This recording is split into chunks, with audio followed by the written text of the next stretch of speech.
আজ মর্মান্তিক একটা ঘটনা ঘটে গেল, যে ঘটনা বলবো ওরা খুবই কষ্ট থাকে।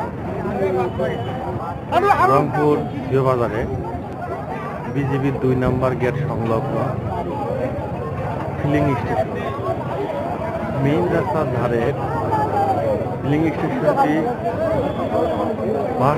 হঠাৎ বাস্ট হয়ে যেমন মিসাইল করলে যে বিকট আওয়াজ হয় তার থেকে দ্বিগুণ আওয়াজ দিয়ে এই পাম্পটি বাস্ট হয়।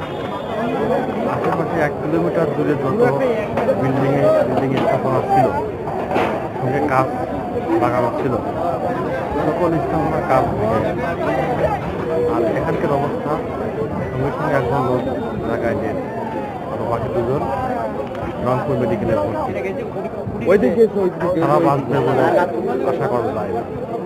এখানে প্রায় 15-20টা অ্যাম্বুলেন্স সহ মাইক করেছিল,